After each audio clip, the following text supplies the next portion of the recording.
Bab 2011 Aftermath. Zhang Tai bergerak terlalu cepat. Dia muncul di Istana Sembilan Langit di Bukit Xuanyuan dan membunuh Meng Xidao secara tiba-tiba. Setelah itu, dia tiba di Provinsi Gobling dan menghancurkan prasasti moralitas jauh kuno. Kemudian, dia datang ke teater operasi barat negara Taixia dan memusnahkan Kam Iblis dan dua rute pasukan iblis utama. Setelah itu, dia kembali ke rumah. Selama periode ini, tidak ada pihak yang terlibat yang dapat memberikan tanggapan tepat waktu, termasuk setan, Partai Gobling, dan semua pihak di negara Taixia. Ketika berita bahwa Meng Xidao, Perdana Menteri Negara Taixia, dibunuh oleh Zhang Tai di Istana Sembilan Langit tersebar, seluruh Bukit Xuanyuan memasuki keadaan darurat. Dalam sekejap, semua jalan di seberang kota kerajaan Kaisar Xuanyuan menjadi riuh ketika hujan turun dengan deras. Semua ksatria dan pasukan pengawal zodiak di Bukit Xuanyuan telah dikerahkan dan mulai melaksanakan jam malam di Bukit Xuanyuan. Semua pasukan Top 4 Armies di luar Bukit Xuanyuan mulai memasuki Bukit Xuanyuan. Akibatnya, jalan-jalan suram di Bukit Xuanyuan ditutupi dengan pesawat tempur dan kendaraan lapis baja lengkap. Begitu banyak murid, kepala pelayan, juru bicara minat, telinga dan mata klan besar di Bukit Xuanyuan mulai bertanya tentang detail pembunuhan di Istana Sembilan Langit. Semua duta besar dan utusan di kedutaan negara lain di Bukit Xuanyuan telah memanfaatkan sepenuhnya hubungan mereka untuk mendapatkan detail yang lebih asli. Setelah mendengar informasi seperti mimpi dari Istana Kerajaan Kaisar Xuanyuan, semua orang menjadi ketakutan karena mereka tidak dapat mengidentifikasi apakah itu benar atau tidak. Zhang Tai dikatakan turun dari langit dengan guntur yang menggetarkan bumi. Saat dia muncul, seluruh istana kerajaan tampak membeku. Semua ksatria penjaga kerajaan dan pengiring pengantin, bahkan semua perwira dan pejabat di dalam istana kerajaan ketakutan oleh kekuatan besar itu. Mereka tidak bisa berbicara atau bergerak. Zhang Tai baru saja berjalan di Istana Sembilan Surga dan mengubah Meng Xidao, yang tidak bisa berbicara atau bergerak, menjadi abu dengan satu pukulan. Meng Xidao, Perdana Menteri Negara Taixia, mungkin dipromosikan menjadi ksatria tingkat bijak. Selain itu, ada sejumlah besar ksatria di antara para perwira dan pejabat di istana. Siapa yang bisa mengendalikan puluhan ribu ksatria di dalam istana kerajaan dan membunuh mereka sesuai keinginannya? Ini terdengar seperti mitos yang dibuat oleh seorang anak kecil. Zhang Tai tidak bisa menjadi sekuat itu meskipun dia telah dipromosikan menjadi ksatria tingkat bijak. Berita ini menimbulkan tantangan besar bagi kecerdasan dan omong kosong para pendengarnya. Banyak aula guild senior, Boite, dan klub di dalam kota kerajaan Kaisar Xuanyuan yang baru saja suram segera menjadi ramai seperti pasar sementara banyak limusin mulai keluar dari rumah besar atau kedutaan besar itu dan muncul di jalan-jalan Bukit Xuanyuan. Setelah mendengar gosip bahwa Meng Xidao dibunuh oleh Zhang Tai, sekelompok besar tulang punggung Partai Gobling, terutama mahasiswa perguruan tinggi kekaisaran, berkumpul di luar istana kerajaan Kaisar Xuanyuan dan mendesak untuk bertemu Meng Xidao dengan semangat tinggi. Di forum Mountain of Brightness, sebuah bagian yang ditulis oleh Mer No Everything berjudul "Apakah Immortal Qianji kembali dan membunuh Meng Xidao di dalam istana kerajaan Kaisar Xuanyuan?" menjadi posting terpanas di forum. Dalam sekejap mata, lebih dari 100.000 orang telah melihatnya. Meskipun putra mahkota Chang Ying telah memerintah negara selama bertahun-tahun, ini adalah pertama kalinya dia menghadapi keadaan darurat seperti itu.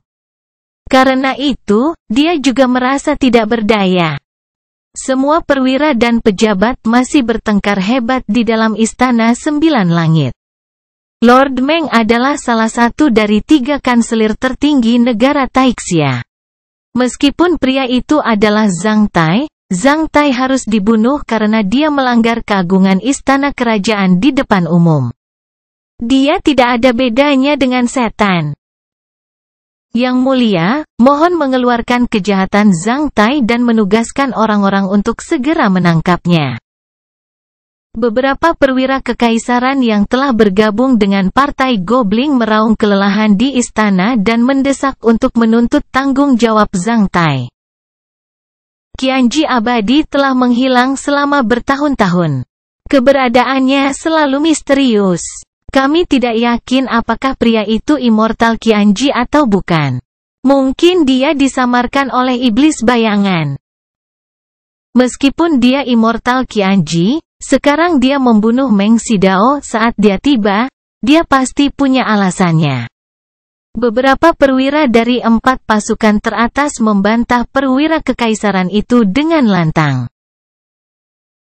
Petugas kekaisaran itu bukanlah ksatria. Oleh karena itu, mereka mendesak untuk membunuh Zhang Tai. Namun, semua ksatria di dalam Istana Sembilan Langit telah merasakan kekuatan menakutkan dari Zhang Tai. Siapa yang bisa menangkapnya? Siapa yang bisa membunuhnya? Jika ada di antara mereka yang ingin menangkap Zhang Tai, mereka mungkin menghadapi hasil tragis yang sama seperti Meng Xidao ketika Zhang Tai muncul di istana lain kali.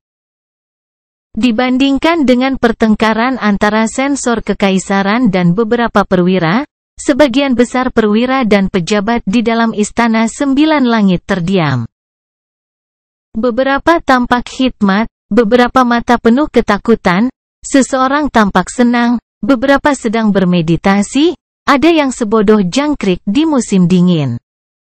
Satu-satunya poin yang sama di antara mereka adalah bahwa semua petugas dan pejabat dan mereka yang membawa perangkat penginderaan jarak jauh segera memperhatikan orang-orang yang memiliki kepentingan besar dengan mereka tentang apa yang terjadi di Istana Sembilan Langit. Zhang Tai kembali dan membunuh Meng Xidao. Ini adalah peristiwa besar yang pasti mengejutkan seluruh negeri. Saat ini, Xuan Yuan Changying masih merasa kontradiktif dan bingung. Yang mulia tidak tahu mengapa Zhang Tai muncul di Istana Sembilan Langit, dia juga tidak tahu apa yang dialami Zhang Tai selama bertahun-tahun ini. Namun, dia bisa merasakan pria itu memang Zhang Tai. Saat Zhang Tai membunuh salah satu dari 3 rektor teratas negara Taixia di depan Yang Mulia, dia telah melakukan kejahatan besar. Namun, apakah Yang Mulia akan mengirimkan perintah untuk menangkap Zhang Tai? Jika tidak menangkap Zhang Tai, hukum Istana Kekaisaran akan sia-sia? Bagaimana saya berurusan dengan Partai Gobling? Jika saya mengirim perintah untuk menangkapnya, itu akan memberi kita masalah yang lebih mengerikan. Mengapa Zhang Tai membunuh Meng Xidao? Bagaimana dia tahu bahwa benda itu disembunyikan di bawah istana kerajaan Kaisar Xuan Yuan? Pertanyaan-pertanyaan ini selalu melekat di benak Xuan Yuan Changying. Membuatnya kesal. Sejak dia menjadi putra mahkota, Xuan Yuan Changying hampir tidak pernah mengalami dilema yang begitu rumit. Yang mulia, sejumlah besar orang dari Badan Moralitas di Bukit Xuan Yuan telah berkumpul di luar istana kerajaan dan mendesak untuk bertemu. Perdana Menteri. Ketika Xuan Yuan Changying kesal, seorang penjaga lapis baja bergegas masuk dan melapor kepadanya dengan keras di gerbang Istana Sembilan Langit. Adapun Xuan Yuan Changying, berita ini seperti menuangkan bahan bakar ke dalam api. Ketika Xuan Yuan Changying meminta orang-orang untuk menenangkan anggota Badan Moralitas Partai Gobling di luar Istana Sembilan Langit, dia menerima pesan dari cincin jari yang telah diam selama puluhan tahun. Semua perwira dan pejabat di istana kekaisaran menemukan bahwa Xuan Yuan Changying tiba-tiba tertegun. 1 menit kemudian, wajah Xuan Yuan Changying memerah. Setelah itu, dia mengirim perintah dengan suara goyah, biarkan pengawal zodiak menangkap semua perusuh di luar istana 9 langit dan memasukkan mereka ke penjara. Segel Badan Moralitas di Bukit Xuan Yuan. Setiap anggota Badan Moralitas yang berani melawan harus mati. Semua petugas dan pejabat di istana kekaisaran linglung karena mereka tidak tahu mengapa Yang Mulia tiba-tiba ingin berurusan dengan Partai Gobling. Dalam hal ini, bukankah Yang Mulia harus meyakinkan Partai Gobling? Namun, itu bukanlah sebuah akhir. Segera setelah itu, Xuan Yuan Changying melirik para perwira dan pejabat di istana kekaisaran dan mengirim perintah kepada para komandan dari 4 pasukan teratas, Meng Xidao dan Partai Gobling berkolusi dengan setan. Semua kekuatan dari 4 pasukan teratas di seberang negara harus melarang semua lembaga moralitas dan menangkap semua presiden dan tulang punggung lembaga moralitas tersebut. Jika ada dari mereka yang berani melawan, bunuh mereka, meskipun mereka terlibat dengan klan dan sekte besar setempat. Anda berhak membunuh mereka sebelum melaporkannya kepadaku. Semua mogul di militer negara Taixia telah mengeluh tentang Partai Gobling selama bertahun-tahun ini. Termasuk Zhuo Qiu Mingyu dan tokoh-tokoh berpengaruh di 4 pasukan teratas. Mereka sudah lama tidak puas dengan Meng Xidao. Setelah mendengar perintah Yang Mulia, komandan lapis baja dari 4 pasukan teratas itu segera keluar dari tim perwira dan menerima perintah itu. Yang Mulia, Li Yunji, Presiden Mahkamah Agung berteriak. Setelah melihat Li Yunji, Xuan Yuan Changying langsung menunjuk ke arahnya saat dia mengirim perintah tanpa ampun, tangkap dia.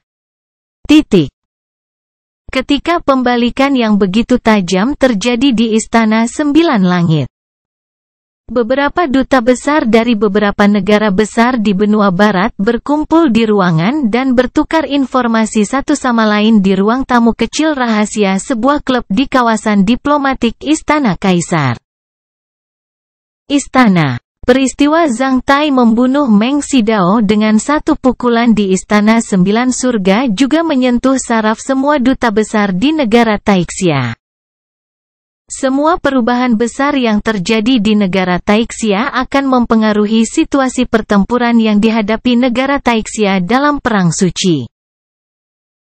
Situasi pertempuran yang berubah juga terkait dengan masa depan semua manusia di benua barat. Oleh karena itu, para duta besar ini harus mencari tahu apa yang terjadi di Istana Kerajaan Kaisar Xuan Yuan dan Istana 9 Langit secepat mungkin. Ketika Tuan Tahu segalanya menulis bagian itu di Gunung Kecerahan, semua duta besar telah menerima keputusan paling ketat dari negara mereka sendiri. Ada terlalu banyak gosip ajaib yang tidak bisa dipercaya. Karena duta besar itu memiliki agen yang berbeda, mereka mungkin mendapatkan informasi lengkap melalui pertukaran. Setelah menganalisisnya bersama untuk sementara waktu, hampir tidak ada yang percaya bahwa gosip dari Istana Kerajaan Kaisar Xuan Yuan itu benar. Mereka semua percaya bahwa Meng Xidao sudah mati, namun, pembunuhnya mungkin bukan Zhang Tai. Apakah ada orang di Bukit Xuan Yuan yang ingin melakukan kudeta? Jika benar, itu pasti militer negara Taixia. Namun, Zhuo Qiu Mingyu masih berada di garis depan. Sepertinya tidak benar. Mungkin Yang Mulia sudah bosan dengan perannya saat ini. Meng Xidao telah menjadi batu sandungan dalam perjalanannya. Duta besar kerajaan Fransia mengocok anggur di gelasnya saat dia menyipitkan matanya dan berkata, "Kami memiliki kecerdasan." Dalam beberapa tahun terakhir, hubungan antara Meng Xidao dan Yang Mulia telah lama memburuk. Meskipun menjadi mantan Tuan Yang Mulia, Meng Xidao tidak bisa mendapatkan kepercayaan dari Yang Mulia lagi. Jika itu benar, Immortal Qianji mungkin disamarkan oleh orang lain atas permintaan Yang Mulia. Ada seorang ksatria tingkat bijak yang dipekerjakan di istana kerajaan. Tidak sulit untuk melakukan itu. Saya pikir gosip itu hiperbola. Mungkin itu adalah konspirasi antara Yang Mulia dan militer negara Taixia, kata Duta Besar Republik Resa sambil mengangguk dengan tatapan serius. Mungkin. Jika gosip itu benar, kekuatan Zhang Tai pasti di luar imajinasi kita. Aku khawatir bahkan ksatria tingkat bijak pun tidak dapat menahan serangannya. Itu luar biasa dan sama sekali tidak mungkin. Duta Barbarian Alliance berkata sambil mengangkat dagunya dan bercanda, jika benar-benar ada pria yang luar biasa di antara manusia yang bisa menandingi dewa. Zhang Tai seharusnya berada di teater operasi barat negara Taixia saat ini dan membunuh semua ksatria iblis di sana, jika memungkinkan. Dia sebaiknya menghancurkan seluruh perkemahan setan di provinsi militer. Ternyata gosip dari istana kerajaan hanya bohong, hehe. Meretih. Segera setelah Duta Barbarian Alliance menyelesaikan kata-katanya, Duta Besar Kerajaan Fransia telah menjatuhkan gelas anggurnya ke atas karpet, meninggalkan area noda anggur yang dalam di karpet mahal yang terbuat dari bulu unta. Dalam sekejap, semua duta besar lainnya di ruangan itu terpaku pada Duta Besar Kerajaan Fransia. Duta besar yang berbicara dengan percaya diri melebarkan mulutnya seperti orang idiot, pupilnya membesar. Setelah beberapa saat, dia dengan paksa menelan ludahnya saat dia memutar matanya sekali sebelum melihat Duta Besar Aliansi Barbar, mengatakan setan. Perkemahan setan di provinsi militer dan dua rute pasukan utama setan adalah baru saja dihancurkan oleh seseorang. Seluruh ruangan dalam keheningan mati sekaligus. Saat itu, Qi yang menakutkan datang dari istana kerajaan Kaisar Xuan Yuan saat cahaya dan bayangan tiba-tiba menyerbu ke langit dari istana kerajaan dengan Qi pedang yang kuat dan terbang jauh dalam seberkas cahaya keemasan. Pak Tua Tai, keluar dan temui aku. Sebuah suara agung tiba-tiba terdengar di atas dasar sekte fantasi Tai, yang mengguncang tanah lebih dari 600 mil. Semua ksatria dan murid di markas sekte fantasi Taixia tercengang oleh suara yang tiba-tiba ini. Setelah keluar dari prasasti moralitas di provinsi Gobling, Kaisar Xuan Yuan tidak langsung kembali ke Bukit Xuan Yuan, sebaliknya, dia datang ke markas sekte fantasi Tai. Segera setelah suaranya, seberkas cahaya keemasan itu sampai ke tangan Kaisar Xuan Yuan. Itu adalah pedang Xuan Yuan. Pedang Xuan Yuan di tangan, Qi Kaisar Xuan Yuan melonjak berkali-kali dalam sekejap, setelah itu, dia menebas ke arah istana utama sekte fantasi Tai. Istana utama sekte fantasi Tai yang baru saja dipulihkan selama beberapa tahun dihancurkan lagi.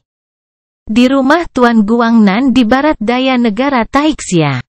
Hanya setelah setengah hari, seluruh negara Taixia menjadi gempar karena berita satu demi satu. Lord Guangnan bahkan ingin memanggil semua bawahannya yang terpercaya untuk menganalisis situasi keseluruhan dan mendiskusikan tindakan pencegahan. Pada saat ini, Fang Xingyi, sebagai selir Lord Guangnan memasuki ruang belajarnya.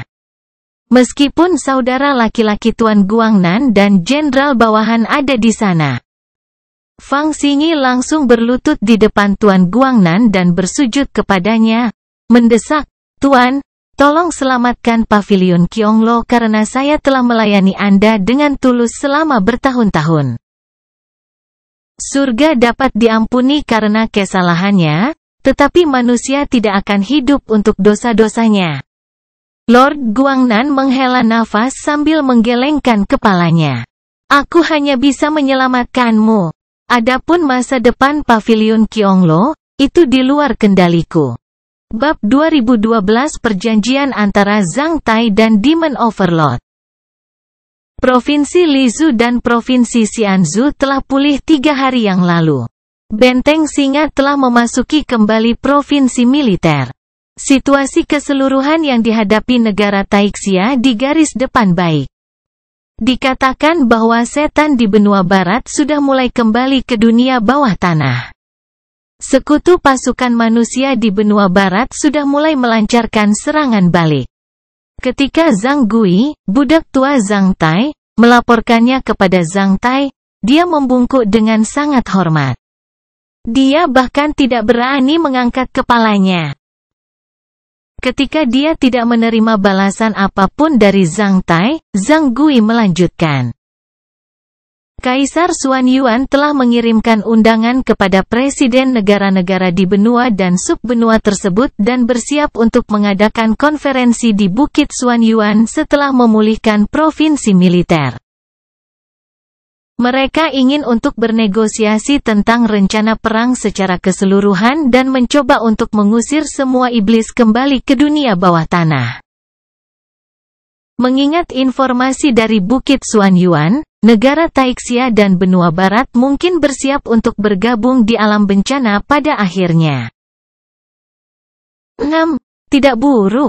Zhang Tai yang berdiri di belakang Pandora menjawab sambil melonggarkan genggamannya.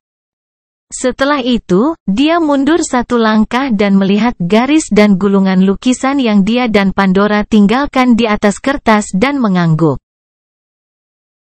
Itu adalah peta lanskap yang cepat dan alami yang dibuat bersama oleh Zhang Tai dan Pandora. Seorang gadis kurus dan anggun sedang berdiri di sebuah paviliun di lereng bukit dan memandangi lembah di kejauhan dengan tatapan muram. Lukisan ini tampak begitu hidup. Dia terlihat sangat mirip dengan Pandora mengingat punggungnya, rambut panjang di punggungnya dan bingkainya.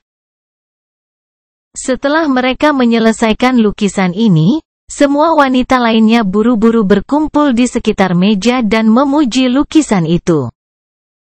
Pada saat ini, selain Bai Suxian, Yan Feiqing, Guo Hongyi, Linda, Beverly, Fiona, Ai Mei, Xue dan Pandora, Aurora, Olina, Sabrina dan ke-6 saudara perempuan Spencer semuanya hadir. Semua istri dan selir Zhang Tai ada di sini. Karena semua wanita telah mengambil buah lintas alam, wajah mereka tetap tidak berubah bahkan setelah bertahun-tahun. Mereka berada di salah satu loteng Zhang Tai di puncak Xuantian.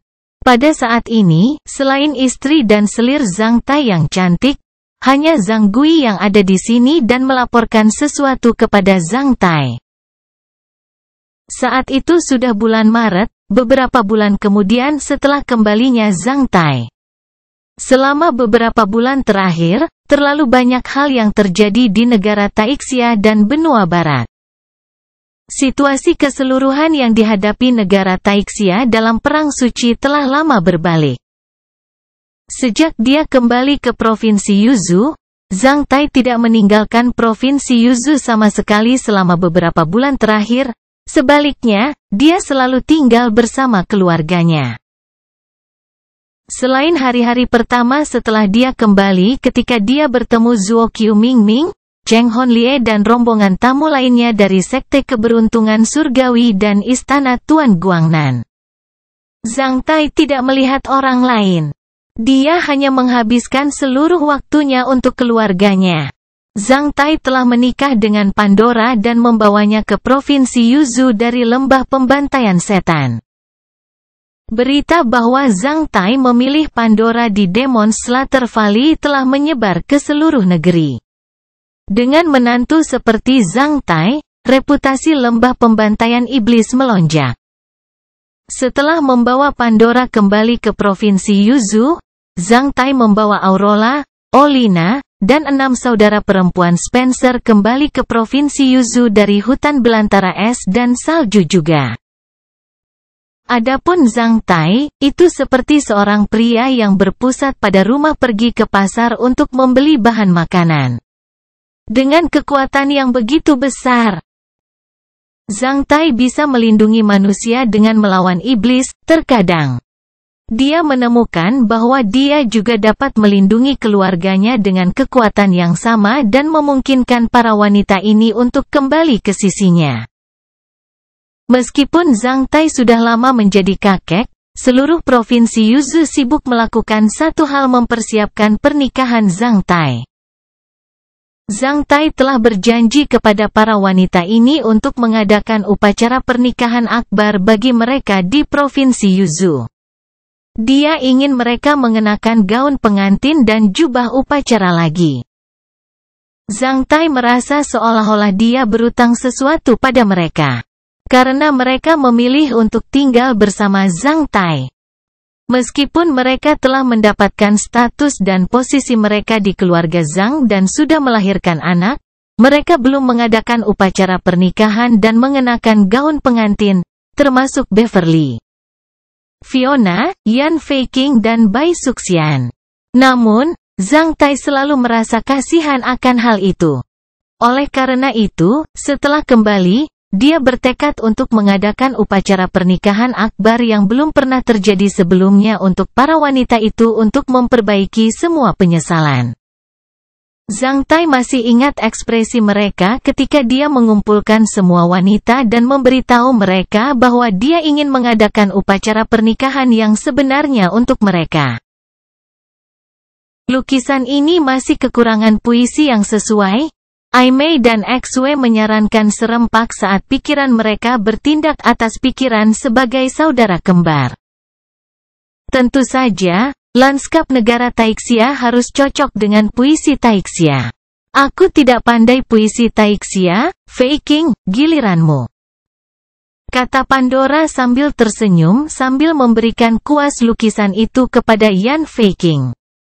Yan Feiqing tidak menolaknya. Sebagai gantinya, dia mengambil kuas lukis dan meninggalkan 2 baris kata-kata kecil yang anggun di lukisan itu. Hujan menghilangkan awan dengan angin segar. Sungai mengiringi pegunungan hijau dengan burung terbang. Dengan cahaya pagi, kultur teh, dan gelas yang menerangi malam, kami merindukan kalian berdua saat bangun dan mabuk. Bagus. Mereka semua bersorak serempak. Kata-kata terakhir Yan Feiqing dengan sempurna mengungkapkan suasana hati para wanita itu. Zhang Tai tertawa terbahak-bahak saat dia merangkul Yan Feiqing dan mencium wajahnya seperti seorang playboy. Setelah itu, dia berbalik dan bertanya pada Zhang Gui seolah-olah dia menanyakan sesuatu yang sepele, bagaimana Goblin Party akhir-akhir ini? Pasukan Goblin Party di seluruh negeri hampir dimusnahkan. Sebagian besar anggota Badan Moralitas telah keluar dari badan tersebut.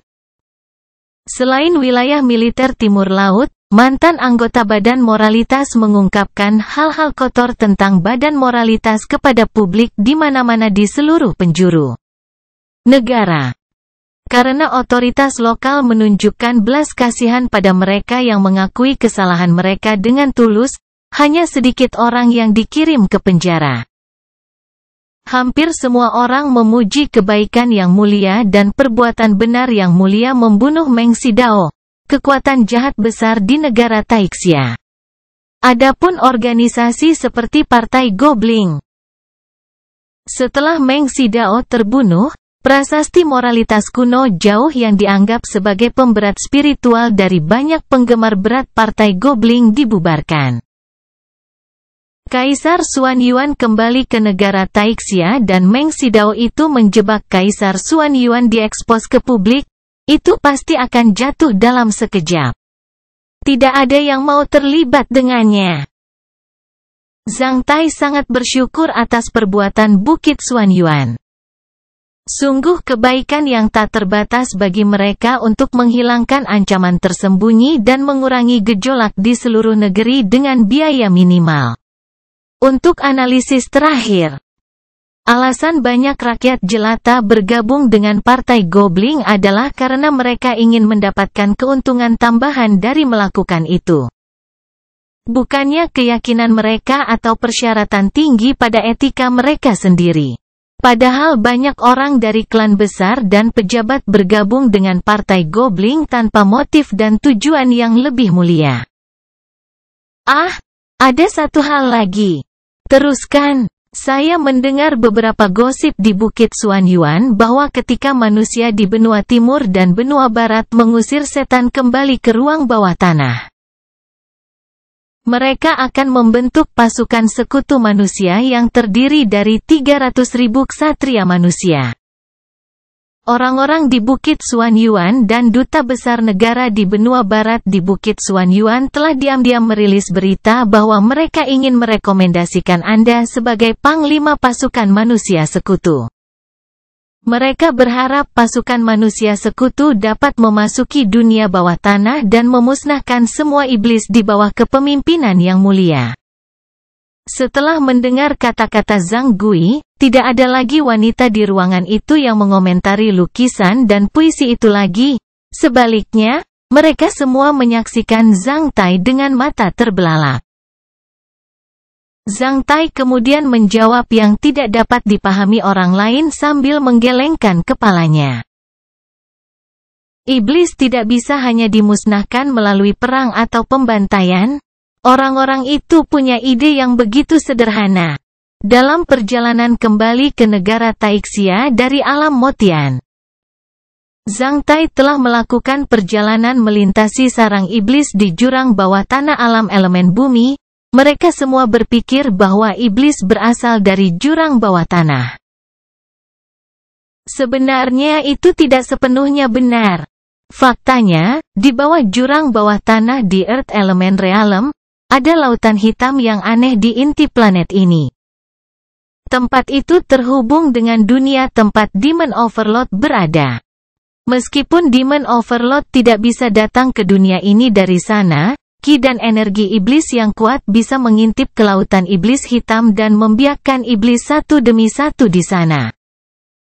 Meskipun pasukan manusia sekutu dapat mencapai sana dan memusnahkan semua iblis di sana, mereka akan menemukan bahwa iblis baru muncul dari sana.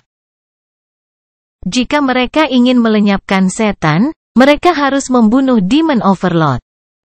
Jika mereka ingin membunuh Demon Overlord, mereka harus menghilangkan keserakahan, iri hati, permusuhan, kebodohan dan kebodohan di hati mereka. Hanya suasana hati dan perilaku negatif manusia yang bisa melukai diri sendiri yang menjadi sumber kekuatan Demon Overlord. Setan sejati tidak ada di jurang maut atau di neraka, tetapi di tempat paling suram dan paling menyeringai di hati manusia. Kecuali hati mereka dipenuhi cahaya, perang antara manusia dan iblis tidak akan pernah berhenti.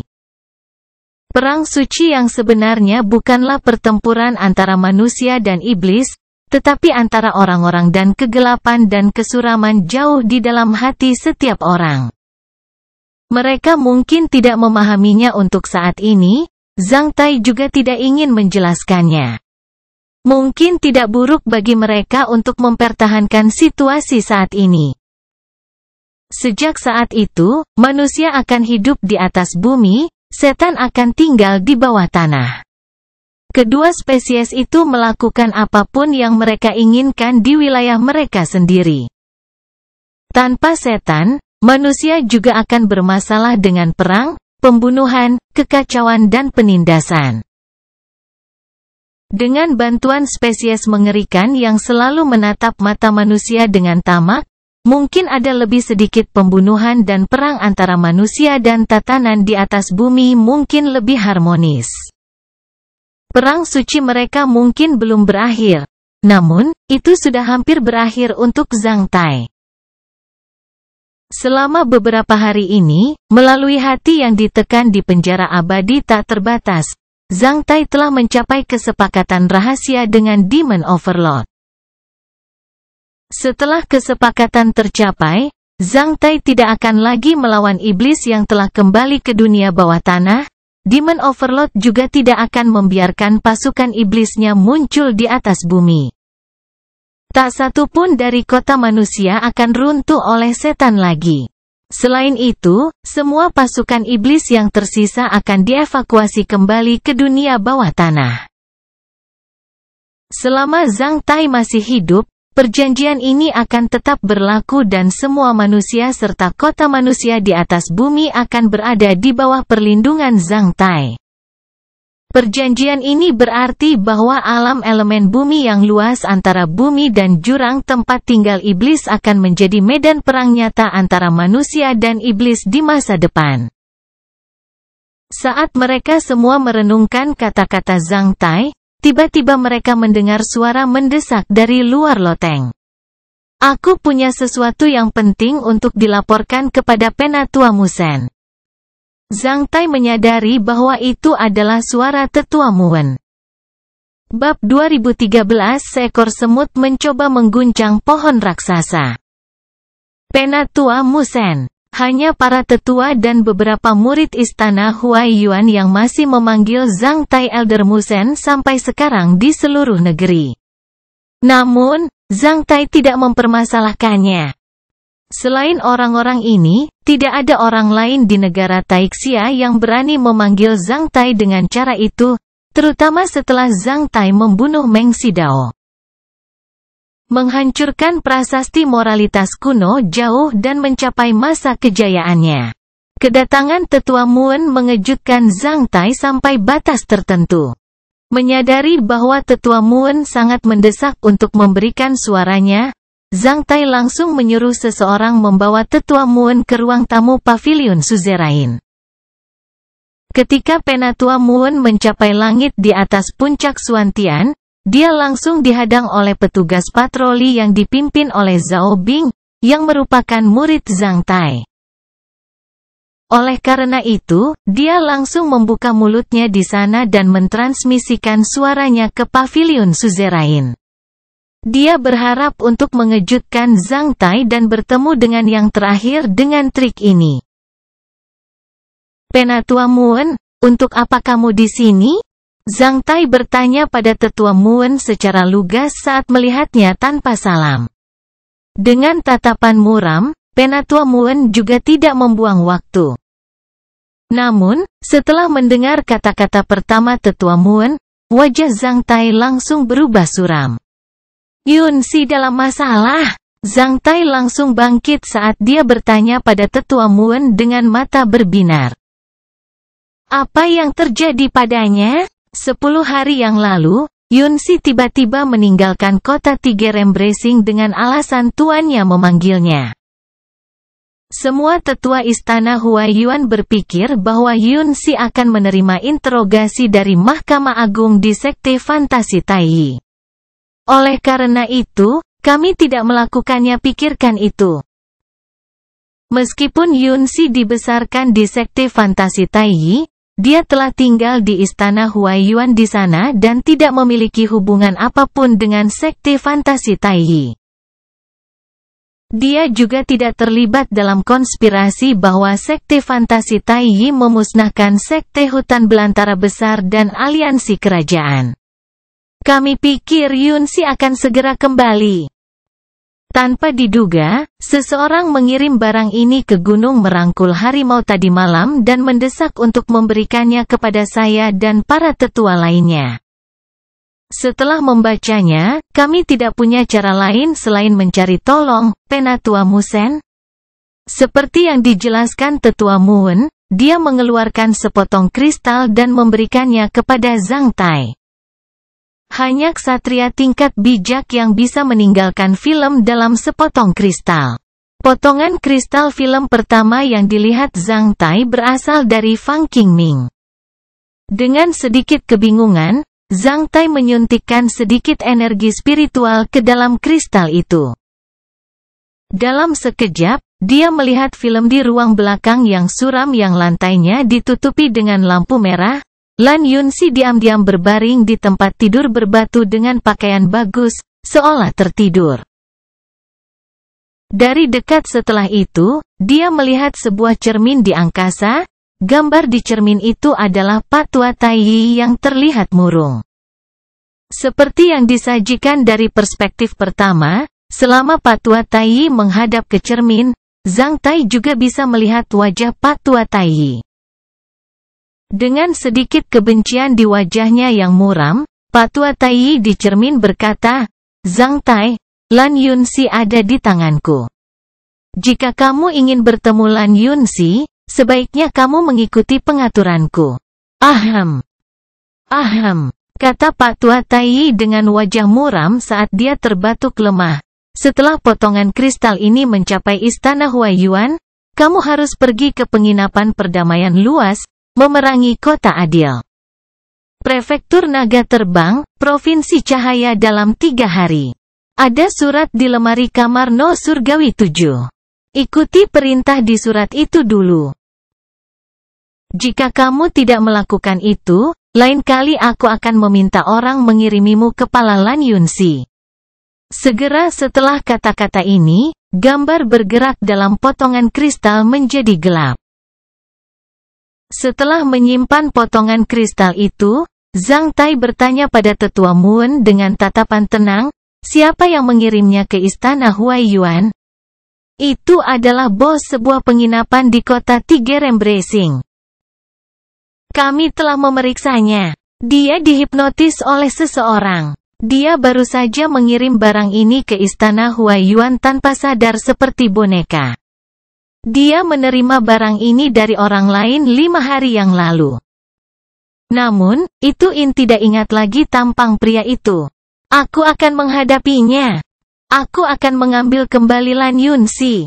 Meskipun tetua Istana Huaiyuan lainnya dan saya tidak tahu mengapa Pak Tua Taiyi mengancam Anda, kami semua percaya bahwa itu bukan sesuatu yang baik." "Saya khawatir," Tetua Moon berkata dengan tatapan khawatir. "Jangan khawatir, aku akan menghadapinya," kata Zhang Tai dengan tatapan tenang. Ketika dia melihat Zhang Tai memulihkan ketenangannya lagi, Penatua Moon juga menjadi tenang. "Terima kasih." Tetua Moon kemudian berdiri dan bersiap untuk membungkuk ke arah Zhang Tai.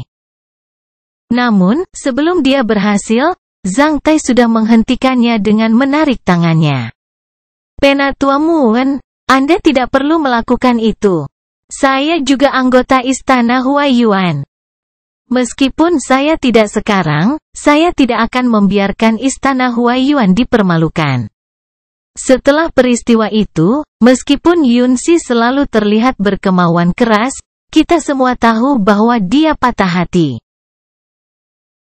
"Jika bukan peristiwa itu, kamu dan Yunxi." Tetua Moon berhenti sambil menghela nafas panjang, "Takdir membodohi Anda." Setelah terdiam selama setengah menit, Zhang Tai berbicara dengan Tetua Moon lagi. "Tetua Moon, tolong kembalilah ke Istana Huaiyuan. Anda akan segera menerima pesan saya." Sampai jumpa." Penatua Moon hanya bisa pergi dari sini untuk saat ini. Seluruh Istana Huaiyuan tidak dapat menghadapi peristiwa ini kecuali Zhang Tai. Saat ini, Pak Tua Taiyi sudah menjadi penjahat nomor 1 di Mahkamah Agung Negara Taixia. Sebaliknya, Zhao Yun dan Yun Zongxi telah dibebaskan. Beberapa bulan yang lalu, Pak Tua Taiyi terluka parah oleh Kaisar Xuanyuan di markas Sekte Fantasi Taiyi. Namun, dia akhirnya lolos. Seluruh Sekte Fantasi Taiyi sedang diperbaiki dalam beberapa bulan terakhir, yang mengejutkan dunia. Akibatnya, Pak Tua Taiyi tidak muncul selama beberapa hari ini. Saat dia muncul, dia mengincar Istana Huaiyuan dan Zhang Tai. Pada kesempatan ini, para tetua Istana Huaiyuan tidak akan pernah bisa mengalahkan Pak Tua Taiyi yang merupakan ksatria tingkat bijak dan menyelamatkan Lan Yunxi. Tentu saja, mereka hanya bisa meminta bantuan Zhang Tai.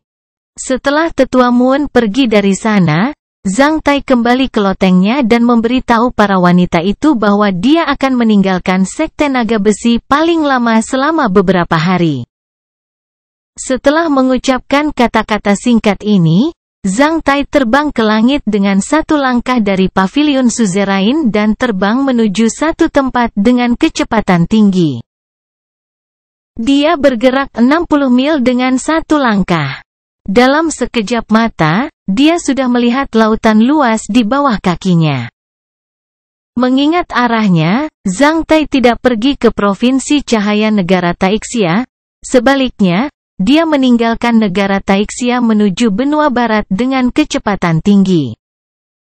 Karena dia telah mengalami kegagalan mutlak dalam mimpi, Zhang Tai tidak akan pernah membiarkan orang tua Tai dan leluhur Shen Kong mengancam istana Huaiyuan dan istana Jinwu ketika dia kembali lagi. Setelah menyelamatkan Kaisar Xuan Yuan, Zhang Tai bersiap untuk membuat Kaisar Xuan Yuan menangani kekacauan yang mengerikan dari 3 sekte besar. Tidak peduli apa, Kaisar Xuan Yuan adalah orang yang paling cocok yang bisa menghadapinya. Namun, itu tidak berarti bahwa Zhang Tai tidak akan mengambil tindakan pencegahan apapun tentang keadaan darurat. Sebenarnya, Zhang Tai sudah pernah ke markas pavilion Qionglo dan sekte fantasi Tai sebelum Kaisar Xuan Yuan tiba di sana pada hari dia meninggalkan provinsi Gobling. Dia meninggalkan tanda khusus pada 2 DC Bakstua. Selama tanda khusus itu ada pada mereka, mereka tidak akan pernah bisa lepas dari kejaran Zhang Tai meskipun mereka berada di ruang lain. Orang tua Tai dan leluhur Sekong tidak pernah bisa membayangkan bahwa jarak antara mereka dan Zhang Tai tidak dapat diatasi. Trik Zhang Tai benar-benar di luar imajinasi mereka. Mereka sudah lama berada dalam kendali Zhang Tai. Namun, mereka belum mengetahuinya.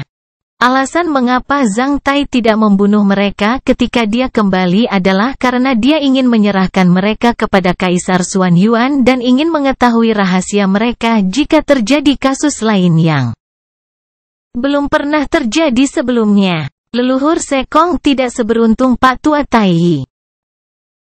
Setelah leluhur Shen Kong menerima kabar bahwa sekte fantasi Tai dalam masalah dan akan melarikan diri, dia dihadang oleh Yun Zongxi dan akhirnya dibunuh oleh Kaisar Xuan Yuan. Namun, Pak Tua Tai mencari kematian kali ini, oleh karena itu, Zhang Tai tidak punya pilihan lain selain membunuhnya. Saat ini, tidak ada orang lain yang tahu keberadaan Pak Tua Tai kecuali Zhang Tai. Zhang Tai segera datang ke gua gunung di daerah tak berpenghuni di sebelah barat kerajaan cahaya suci di benua barat. Dalam sekejap mata, dia telah menemukan portal tersembunyi di gua gunung yang dalam. Dia kemudian melepaskan sedikit energi spiritual dan membuka portal dengan tenang, memperlihatkan sebuah terowongan yang ditutupi dengan lampu merah. Zhang Tai kemudian berjalan di terowongan dengan santai.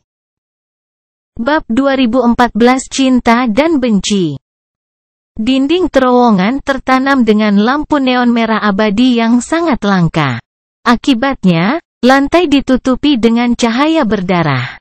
Lampu merah dan bahan dindingnya benar-benar sama dengan yang dilihat Zhang Tai di bongkahan kristal.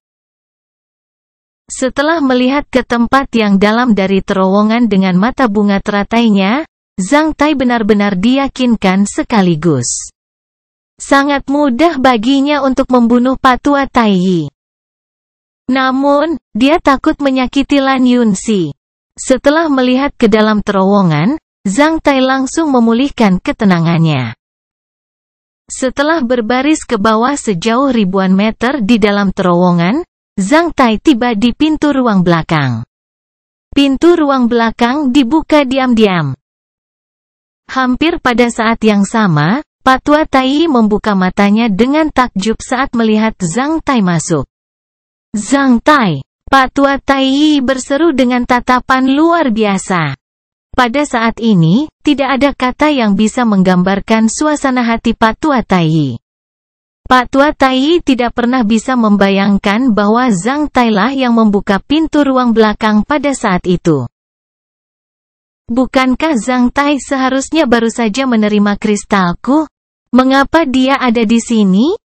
Pak Tua Tai tidak dapat membayangkan bahwa Zhang Tai muncul pada saat ini dengan cara yang tidak dapat dipercaya dan tidak dapat dijelaskan ketika dia sedang menyusun rencana yang matang dan ingin membalikkan situasi keseluruhan atau setidaknya membuat istana Jinwu dan Zhang Tai gelisah sepanjang jalan.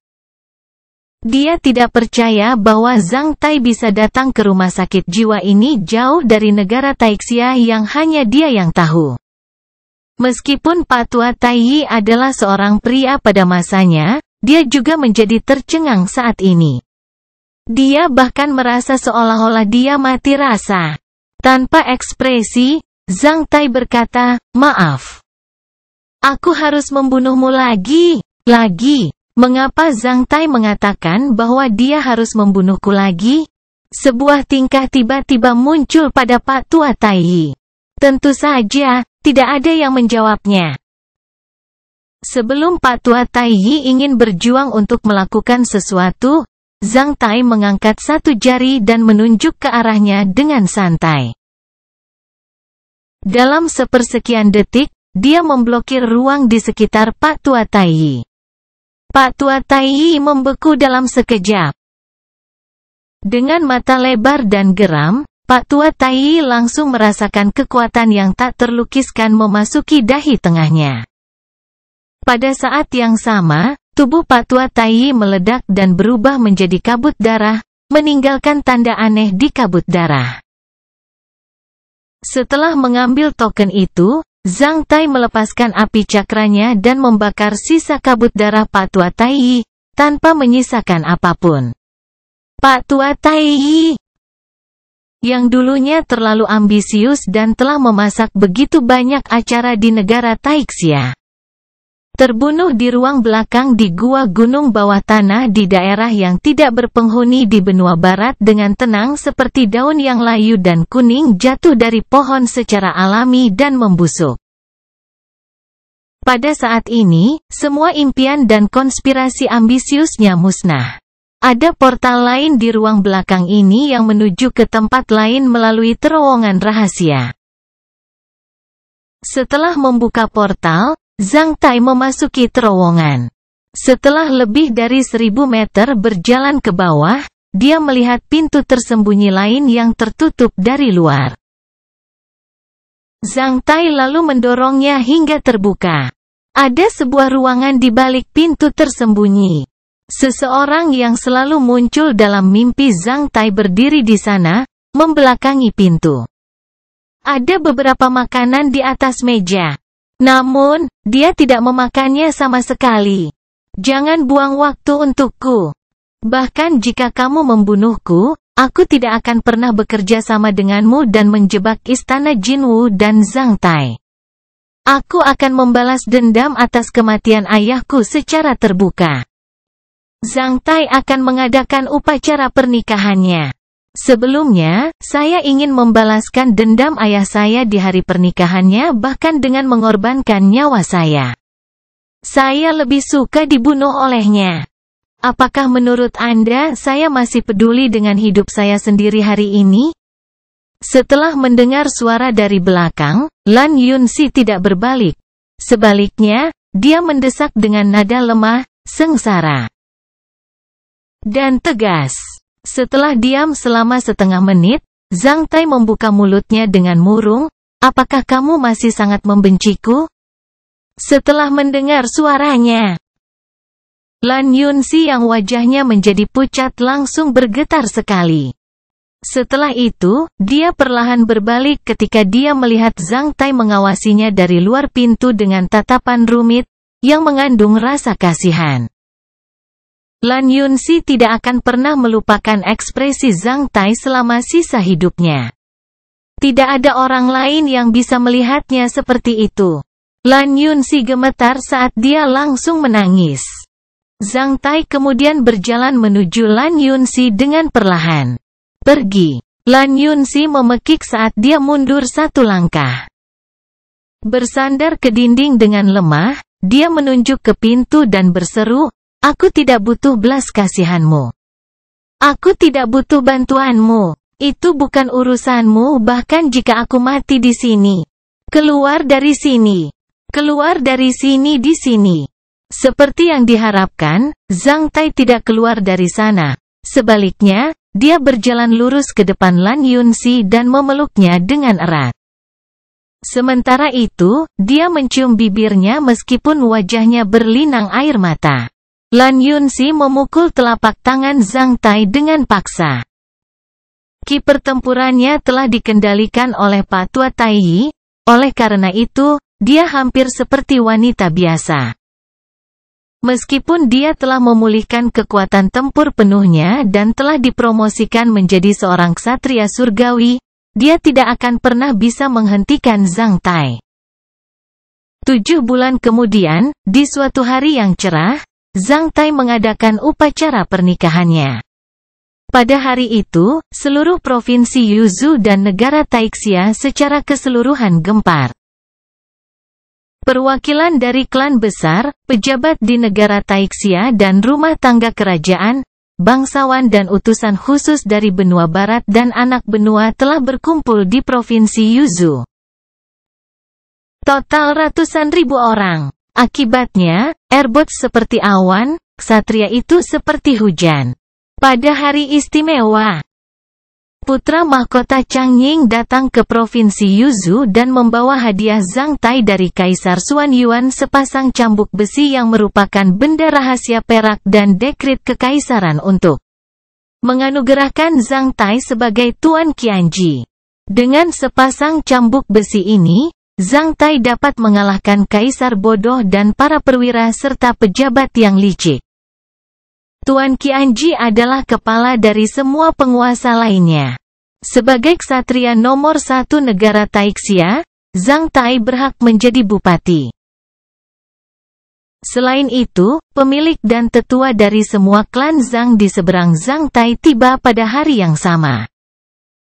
Mereka menggantung papan emas di atas istana kuil istana Jinwu dengan beberapa kata di atasnya klan Zhang nomor 1. Hadiah dan penghargaan dari perwakilan lain sulit untuk dijelaskan. Dari benua barat saja, Zhang Tai menerima banyak gelar pangeran, tanah karunia, kehormatan dan reputasi tertinggi seperti orang suci. Pada hari itu, Lan Yunxi tidak muncul di upacara pernikahan. Sebaliknya, dia menyaksikan permukaan laut yang berkilauan di loteng yang bersandar di gunung dan menghadap pemandangan laut yang cemerlang. Sementara itu, dia mengelus perut bagian bawahnya yang bengkak. Janin sudah lebih tua dari 6 bulan. Itu sudah bisa bergerak. Setiap kali kehidupan baru menendang kaki mereka, Lan Yunxi akan merasa rumit sebagai seorang ibu. Pergerakan kehidupan baru mencairkan suasana dingin Lan Yunxi. Ketika cinta dan benci saling bergulat dalam darahnya, mereka tidak akan pernah bisa berpisah.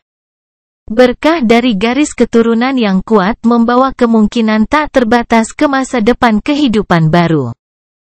Karena itu, Lan Yunxi mendapat harapan tak terbatas dan kemungkinan pola balas dendam bangkit dia dan biarkan dia menjadi lebih cemerlang dari semua anak lain dari pria itu. Selain itu, istana Huaiyuan akan menjadi lebih makmur daripada istana Jinwu dan bahkan menginjak pria itu di bawah kaki. Sebelum janin lahir ke dunia, Lan Yunix sudah mendapatkan namanya Zhang Jixuan. Hidup baru berarti awal yang baru. Bab 2015 akhir. Petugas pendaftaran rumah tangga di kota Fuhai selalu bersikap teliti dan senang menolak pertunangan Zhang Tai. Dia berpikir bahwa dia telah menghindari masalah besar, tanpa diduga, dia akan mendapat masalah besar karena ini. Bencana segera terjadi terpikir oleh keluarganya. Di malam hari ketika Zhang Tai meninggalkan kota Fuhai, sebuah bayangan bergegas ke kota Fuhai seperti gumpalan asap. Dalam sekejap, itu telah melewati sekelompok petugas patroli dan sampai keluar tembok petugas pendaftaran rumah tangga halaman Fan. Tembok setinggi 7 cm kebayangan adalah ambang Boite untuk pria setinggi 1,7 meter. Dengan angin kencang, bayangan itu langsung menghilang di luar tembok dan muncul di halaman rumah Van. Boite itu cukup sepi karena semua tamu mendengarkan cerita yang dijelaskan oleh seorang pria yang berdiri di tengah lobi di lantai 1 di depan layar setinggi 2 meter sambil menajamkan telinga. Pria itu berbicara tentang plot yang luar biasa dalam legenda pahlawan besi hitam dengan jelas, meskipun dibuat-buat.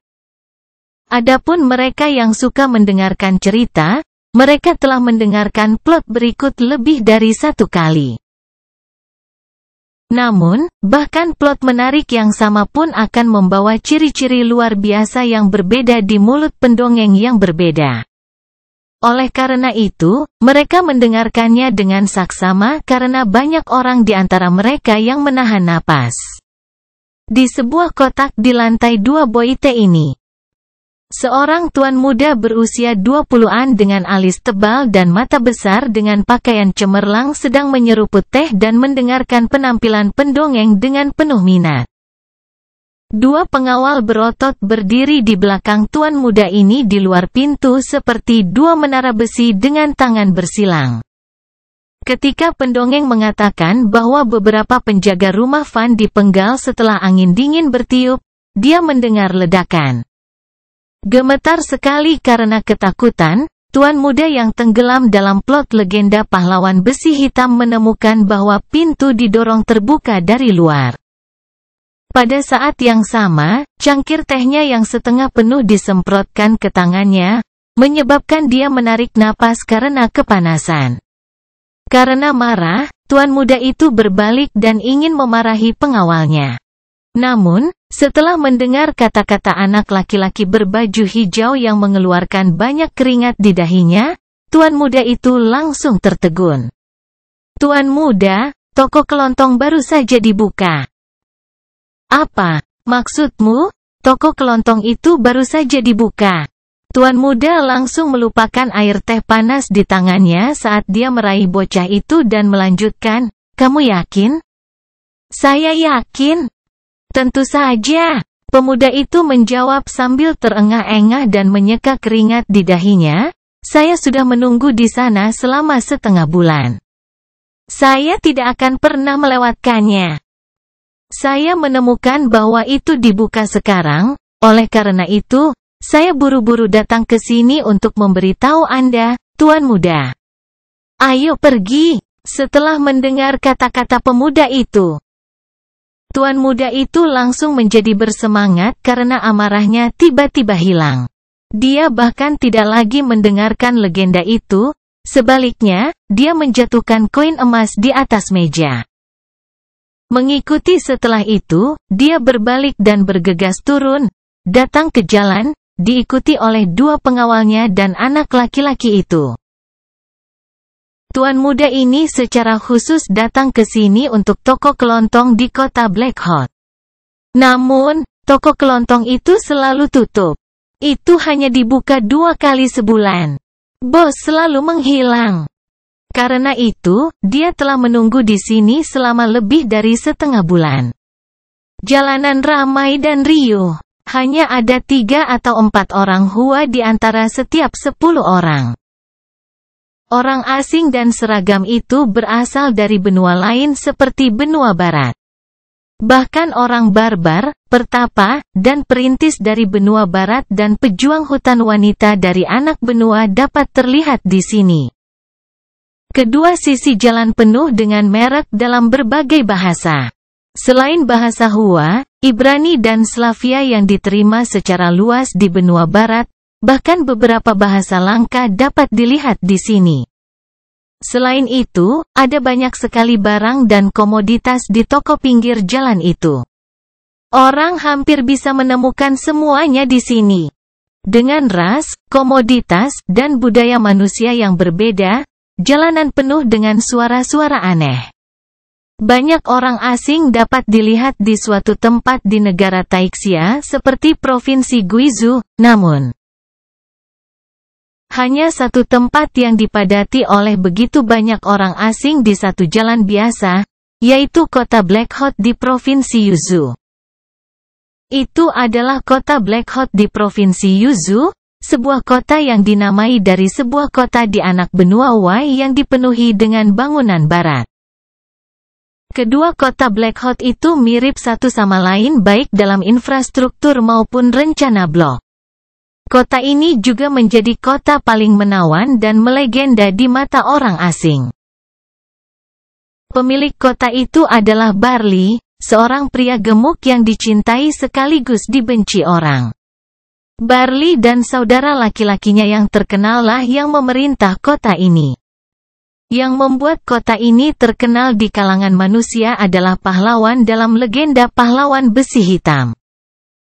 Hampir setiap orang yang pernah mendengar nama itu akan datang ke sini untuk mengunjungi kota Black Hawk.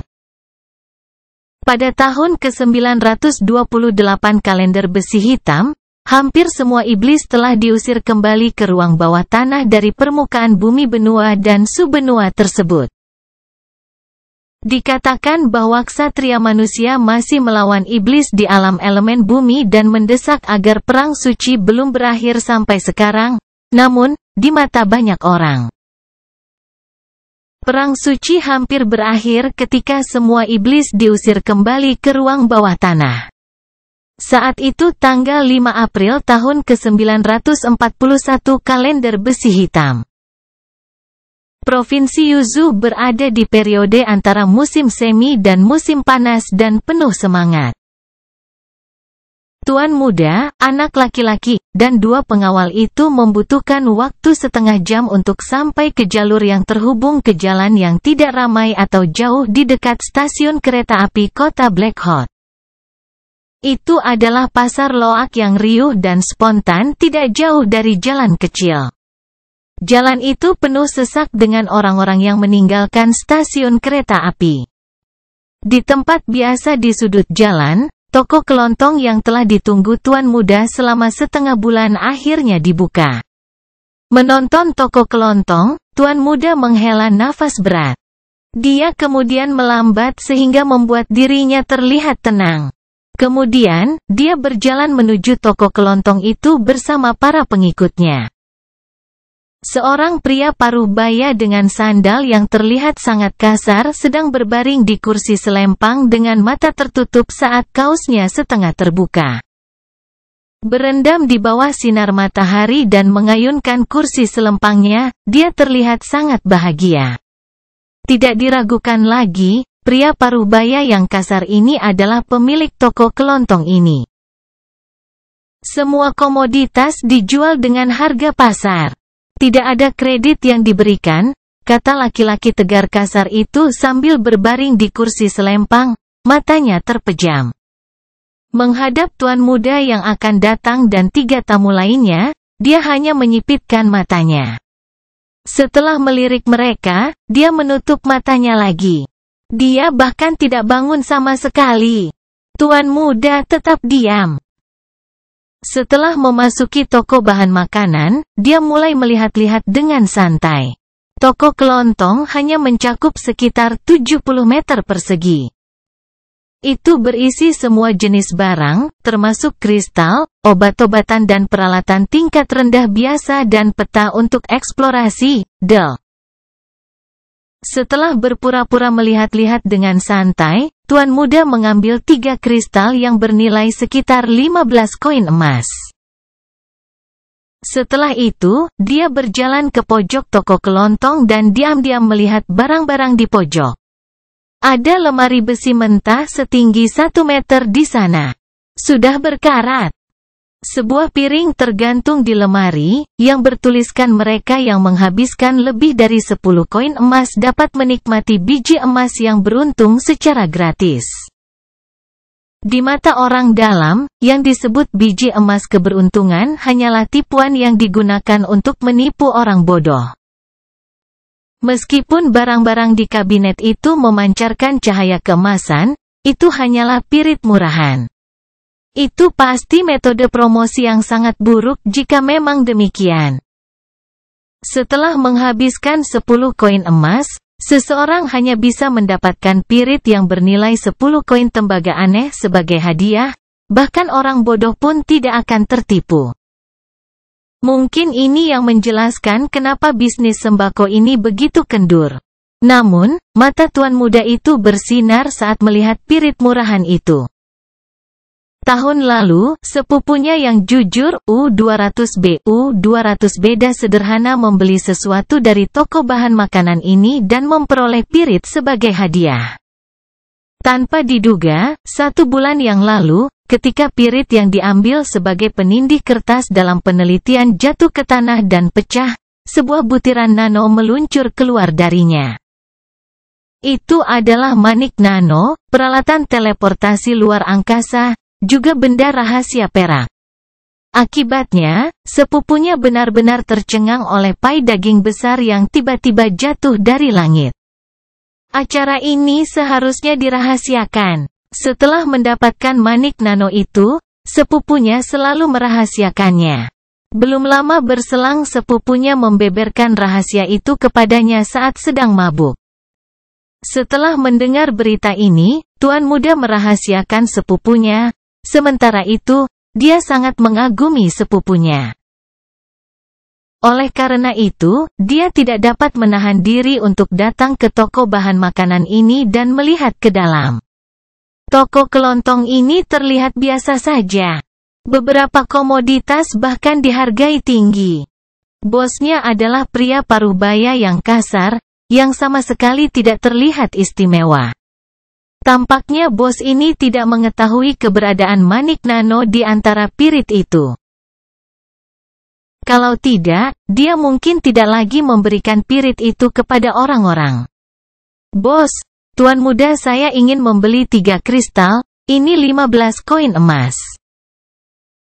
Anak laki-laki berbaju hijau itu langsung berjalan ke depan bos setelah menerima persetujuan dari tuan mudanya. Sementara itu, dia memberikan 15 koin emas kepada bos itu. Bos itu menjadi sedikit bersemangat hanya ketika dia menerima uang. Setelah mengangkatnya dari kursi selempang, dia langsung mengambil 15 koin emas dan memasukkannya ke dalam saku sambil tersenyum. Setelah itu, dia menunjuk ke lemari besi besar di sudut dan berkata, "Tuan muda Anda dapat memilih 1 keping emas keberuntungan dari mereka." "Haha, Anda tidak dapat mengambilnya. Pirit ini terasa enak. Saya bertanya-tanya apakah Anda menjualnya atau tidak. Saya ingin membelinya dan menunjukkan kepada murid-murid klan saya perbedaan antara emas dan pirit jika mereka ditipu di luar," kata tuan muda dengan tenang sambil melambaikan kipasnya. "Haha, jika tuan muda menginginkannya, tentu saja kamu bisa mengambilnya. Kalau begitu berapa harganya?" Setelah memperhatikan tuan muda dengan serius, bos tiba-tiba berkata dengan senyum licik, "Tuan muda, jika Anda menginginkannya, Anda dapat mengambilnya dengan koin emas yang sama beratnya." "Apa?" Dua pengawal di belakang tuan muda langsung menjadi marah sebelum tuan muda mereka menjawab. "Mereka hanya pirit. Bagaimana Anda bisa menjualnya seperti emas? Mengapa tidak merampok?" Saat melihat pirit di lemari besi besar, mereka menyadari beratnya 700 sampai 800 kilogram. "Berapa harganya?" Meskipun tuan muda lahir di klan besar, dia tidak pernah bisa menghabiskan koin emas dengan boros. Perampokan tidak pernah simen dan secepat ini. Bos membantah dengan lugas sambil menunjukkan putih matanya kepada pengawal itu, "Tidak peduli apa, itu hargaku. Itu tergantung padamu." Setelah meninggalkan kata-kata ini, bos menguap saat dia berbaring di kursi selempangnya dan mengayunkannya, bermandikan sinar matahari lagi. Tuan muda menatap bos yang kasar dan licik itu untuk beberapa saat ketika dia bertanya-tanya apakah dia telah membiarkan kucing itu keluar dari tas. Dia ragu ada yang salah dengan alasannya. Akibatnya, bos mengetahui rahasianya dan mulai merobeknya. Tidak mungkin sebaliknya. Pengusaha ini pandai mencocokkan penampilan dan kata-kata tamu. Mengingat identitas saya pasti sudah mengeluarkan kucing itu dari tas ketika saya menyatakan bahwa saya ingin membeli pirit ini. Setelah memikirkannya sebentar, tuan muda itu mengertakkan gigi dan mengeluarkan beberapa catatan emas. Butuh 16.000 koin emas untuk membeli semua pirit di lemari besi besar. Setelah itu, dia meminta kedua pengawalnya untuk mengemas semua pirit dan membawanya pergi. Tentu saja, apakah dia bisa menemukan sesuatu yang istimewa dari pirit itu? Tidak ada yang tahu. Setelah itu, tuan muda itu tidak pernah lagi datang ke toko kelontong ini. Namun, segera setelah tuan muda itu pergi dari sana bersama para pengikutnya, lemari besi besar itu penuh dengan pirit lagi. Bos masih berbaring di kursi selempang di luar pintu dengan mata tertutup. Mandi di bawah sinar matahari, dia tidak bisa menahan senyum tipis. Ketika matahari akan terbenam dan berkas cahaya terakhir meninggalkan bos, dia meregangkan tubuh dan berdiri saat dia bersiap untuk menutup pintu. Saat ini, sebuah mobil hitam biasa diparkir di luar pintu. Seorang pria gemuk kemudian turun dari mobil. Setelah melihat sekeliling, dia menyeringai dan menggosok tangannya sebelum membantu bos menutup pintu. Hanya setelah beberapa saat, mobil lain diparkir di luar pintu kelontong. Seorang pria jangkung berkulit hitam dan 4 pria parubaya kemudian turun dari mobil dan berlari ke toko bahan makanan. Tak lama kemudian, mereka memasuki toko kelontong. Seorang pria berbaju hitam keluar dari ujung jalan dan mengemudikan mobil. Hanya setelah beberapa saat, sorak-sorai nyaring terdengar dari toko kelontong. Pria parubaya itu muncul untuk membicarakan siapa yang paling tampan di foto sambil minum.